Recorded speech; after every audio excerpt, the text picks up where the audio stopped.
খেলাযোগের সাথে খোলামেলা আলাপে তামিম ইকবাল খান বিপিএল এ প্লেয়ার্স রিটেইনের নিয়মে এবার পরিবর্তন চান। এক মাঠের দাবিতে 5 বছর অপেক্ষায় শরীফুল, পঞ্চগড়ে নেই নতুন প্রতিভা, সেটা কার ভুল? প্রীতি ম্যাচ খেলতে চেয়ে আর্জেন্টিনাকে চিঠি দিল বাফুফে, সেপ্টেম্বর অক্টোবর উইন্ডোতে আফিদারা সেখানে যেতে পারে। পুরনো সেই নেইমার ফিরছেন একটু একটু করে, টানা 5 ম্যাচ খেললেন 90 মিনিট ধরে। বিপিএল কে বিশ্বমানের দেখতে চান বাংলাদেশ জাতীয় দলের সাবেক কাপ্তান তামিম ইকবাল। বলছেন আইপিএল পিএসএল কে অনুসরণ করে ফ্র্যাঞ্চাইজি গুলোর জন্য 5-এর বেশি খেলোয়াড় ধরে রাখার নিয়ম চালু করলে বাড়বে খেলার মান আর দর্শকদের উপস্থিতি। দুর্নীতি এবং ফিক্সিং ইস্যুতে বিসিবিকে আরো কঠোর হওয়ার আহ্বান তার। ফ্র্যাঞ্চাইজি মালিকানা দেওয়ার ক্ষেত্রেও খেলাযোগের মাধ্যমে বিসিবিকে নিজের ভাবনা জানিয়েছেন তামিম। তাদেরকে শাস্তি দেন, বিসিবি একদম নো ননসেন্স পলিসিতে যেতে হবে। আমি নিজেও জানি না যে নেক্সট ইয়ার আবার কি নিয়ম আসবে, কোন রিটেনশন আসবে, আমি কোন টিমে খেলবো জানি না। হ্যাট্রিক শিরোপা জিতে বুনো উল্লাস করার অপেক্ষায় বরিশালের মনুরা, অথচ ওদের নেতা তামিমের চোখে মুখে দুশ্চিন্তা। তবে কি নতুন বিপিএলে ফরচুন বরিশালের জার্সিতে দেখা যাবে না ক্যাপ্টেন জিনিয়াসকে? বিপিএল রেখে চলুন ঘুরে আসি আইপিএলে। রাঁচির এমএস ধোনি চেন্নাইবাসীর কাছে প্রিয় থালা, তামিল ভাষায় থালা অর্থ নেতা। মাঠে হলুদ জার্সিতে এমএসডিকে দেখতে পাগলের মতো ছুটে আসে ওরা।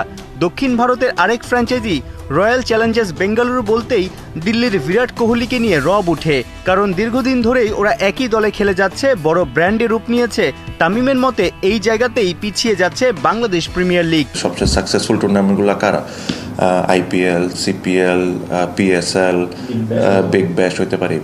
এগুলোতে একটা খুব কমন টার্ম আছে, আপনার টিম নতুন টিম আসুক বা পুরান টিম আসুক, যাই আসুক, রিটেনশন থাকে 6টা থেকে 8টা। রিটেনশন 6টা থেকে 8টা কী কারণে থাকে? বিকজ ফর এক্সাম্পল ফরচুন বরিশালে এখন সবাই জানে যে কারা কারা লাস্ট 2 বছর ধরে খেলছে। ওদেরকে দেখে কিন্তু মানুষজন আসে, ওদেরকে দেখে কিন্তু টিমটাকে সাপোর্ট করে। This is how you build the brand. Fortune Barishal ব্র্যান্ডও এটার থেকে বিল্ড হয়, বিপিএলও এটার থেকে বিল্ড হয়। আপনি যদি প্রতিটা বছর 2টা রিটেনশন, একটাও রিটেনশন না 3টা রিটেনশন করেন, তখন কিন্তু ফ্যান্সরাও কনফিউজড হয়ে যায়। আমরা কি কারণে এখন পর্যন্ত অ্যাপার্ট ফ্রম ফরচুন বরিশাল কেন ঢাকার সাপোর্টার দেখি না, কেন চিটাগংয়ের ডাইহার্ট সাপোর্টার্স দেখি না? যারা সাকসেসফুল মডেল চালাচ্ছে ওরা তো বুঝে শুনেই এই কাজটা করতেছে। তো এই জিনিসটা আমরা কেন করি না? আমার কাছে মনে হয় 6টা, 8টা, 10টা রিটেনশন দেওয়া উচিত মিনিমাম। তাহলে হবে কি, সবাই জানে যে ওকে আমি মাহমুদুল্লাহ রিয়াদের ফ্যান, আমি মুশফিকুর রহিমের ফ্যান, আমার টিম হলো এটা, আমি এই টিমকে সাপোর্ট করব। আমি তানজিদ তামিমের ফ্যান, লিটন দাসের ফ্যান, আমার টিম এটা, আমি এই টিমে সাপোর্ট করব। আমি যখন একটা স্পন্সরের সাথে কথা বলতে যাই ফরচুন বরিশালের জন্য, আমি 1 বছরের বেশি কথাই বলতে পারি না, কারণ আমি নিজেও জানি না যে নেক্সট ইয়ার আবার কি নিয়ম আসবে, কোন রিটেনশন আসবে, আমি কোন টিমে খেলবো জানি না। খেলোয়াড় তৈরির অন্যতম কারখানা উত্তরের সর্বশেষ জেলা পঞ্চগড়। টাইগার পেসার শরীফুল ইসলামের মতো এই জেলা থেকে উঠে এসছেন মেধাবী ক্রিকেটার রিজওয়ান চৌধুরী অর্ণব।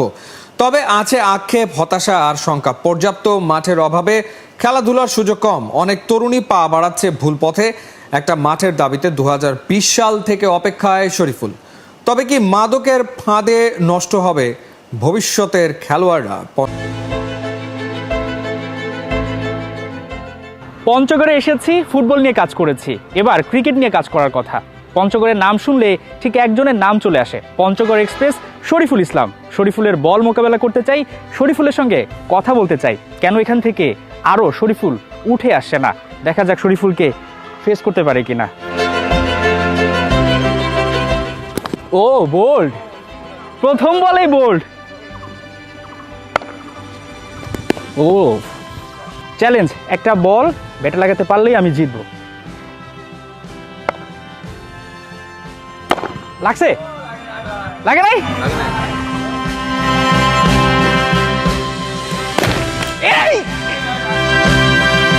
অনেক বছর ধরে আমরা কেন আরেকটা শরীফুল পাচ্ছি না? এখান থেকে কি মনে হচ্ছে কোন জায়গাটা আমাদের আসলে ঘাটতি?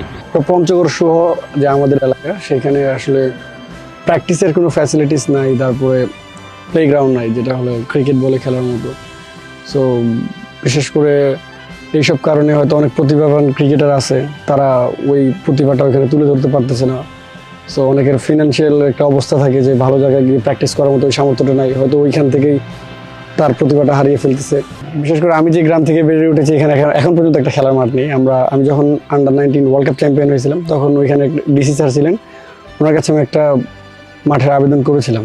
তখন মোটামুটি একটা হয়ে গেছিল যে পাস হবে, বাট তারপর উনি চেঞ্জ হয়ে গেল, তারপরে আর কোনো।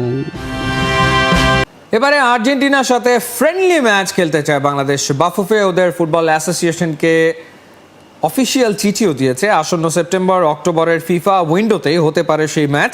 মার্চে নারী দলের মিশন অস্ট্রেলিয়া। এশিয়ান কাপের মূল পর্বে খেলার প্রস্তুতি হিসেবে শিগগিরই চূড়ান্ত হবে প্রস্তুতি ম্যাচের ফিক্সচার ও অ্যাওয়ে ক্যাম্পের ভেন্যু। ম্যারাডোনা মেসির লিগেসি প্রজন্ম থেকে প্রজন্মান্তরে বহন করে চলে যারা, সেই দেশ Argentina, capital city Buenos Aires. ভাবা যায় এই শহর কিংবা তার আশেপাশেই কোথাও হোম টিমের বিপক্ষে ম্যাচ খেলতে নামছে বাংলাদেশ নারী ফুটবল দল। এমনটা কল্পনা করতেও হয়তো আপনার সাহস হবে না, কিন্তু সেই সাহসটাই করেছে বাফুফে। পুরো গল্পটা জেনেছে খেলাযোগ। চলুন এবার সেটাই বলা যাক। কবুতরের পায়ে বাধা হয়েছে চিঠি, তাতে লেখা বার্তা চলে গেছে নিজ নিজ ঠিকানায়। কাজটা সহজ ছিল না মোটেও, কারণ বার্তা পাঠাতে হয়েছে মোট 30টা দেশের ফুটবল বডির কাছে। প্রত্যেককে আলাদা করে বোঝাতে হয়েছে কেন বাংলাদেশ নারী ফুটবল দল তাদের সাথে খেলতে চায় অন্তত 2টো করে প্রীতি ম্যাচ। আফিদা শামসুন নাহারদের চেয়ে র্যাঙ্কিংয়ে বহু ধাপ এগিয়ে থাকলেও ম্যাচ খেলে কিভাবে উপকৃত হতে পারে তারাও। কবুতরের ব্যাপারটা প্রতীকী, তবে খেলাযোগ জানতে পেরেছে 30 দেশের কাছে ঠিকই চিঠি পাঠিয়েছে বাংলাদেশ ফুটবল ফেডারেশন, এবং সেই চিঠির কন্টেন্ট ওই একই। তবে এই সিদ্ধান্ত তাবিত আওয়ালের কমিটি হঠাৎ নেয়নি, বরং তা দীর্ঘমেয়াদী পরিকল্পনার অংশ।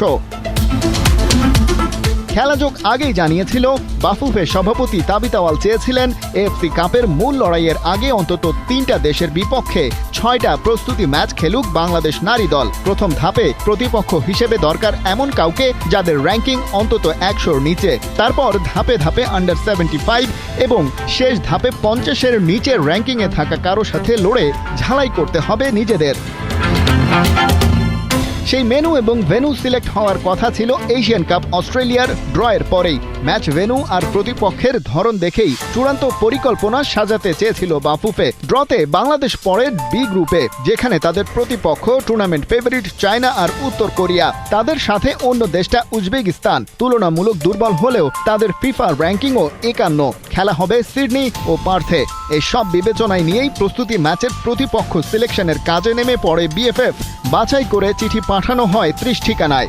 চ্যালেঞ্জ জিতে গেলেন নেইমার জুনিয়র। প্রায় 3 বছর পর টানা 5 ম্যাচে খেললেন পুরো 90 মিনিট, সাথে পেয়ে গেলেন জোড়া গোল। ব্রাজিলিয়ান সিরিয়াতে নেইমারের দুর্দান্ত পারফরমেন্সে জুভেন্তুদেকে 3-1 গোলে হারিয়েছে সান্তোস। খবরটা আগেই রটে গিয়েছিল। আসছে সেপ্টেম্বরে ব্রাজিলের শিডিউলে কার্লো আঞ্চেলোত্তির পরিকল্পনায় ভালোভাবেই এঁটে আছেন নেইমার জুনিয়র। তবে আছে যদি কিন্তু। এই টাইমলাইনে কঠিন এক চ্যালেঞ্জের সামনেই পড়ে গেলেন নেইমার। গোল করা নয়, বরং ইনজুরিকে ফাঁকি দিয়ে খেলতে হবে পুরো 90 মিনিট। কে না জানে ইনজুরি তো নেইমারের চিরশত্রু। সেই মিশনে ব্রাজিলিয়ান সিরিয়াতে ঘরের মাঠে জুভেন্তুদের সামনে নেইমারের সান্তোস। শুরুটা হয় বেশ দাপুটে। দলকে এগিয়ে নিতে নেইমার সময় নেন 37 মিনিট। এই ব্রাজিলিয়ানের দুর্দান্ত গোলে এগিয়ে যায় সান্তোস। সেই খুশি ডাবল হয় ব্যারিয়ালের গোলে। তবে প্রথমার্ধের যোগ করার সময়ে 1 গোল শোধ দিয়ে বসে রেলিগেটেড জোনে ঢুকতে থাকা জুভেন্তুদে। 1 গোলের লিডের ভরসা কই, তাই তো ব্যবধান বাড়াতে মরিয়া নেইমার বাহিনী। ম্যাচের শেষ বেলায় আসে মোক্ষম সুযোগ। পেনাল্টি থেকে গোল করে দলকে জয়ের দুয়ারে পৌঁছে দেন ব্রাজিলিয়ান সুপারস্টার। এই ম্যাচে নেইমার কোনো রকম ইনজুরিতে না পড়েই খেলে ফেললেন পুরো 90 মিনিট। 2022 সালের আগস্টের পর এই প্রথম টানা 5 ম্যাচে 90 মিনিট খেললেন তিনি। নেইমারের জোড়া গোলে জুভেন্তুসকে হারালো সান্তোস এবং পুরো 90 মিনিট খেলেছেন নেইমার।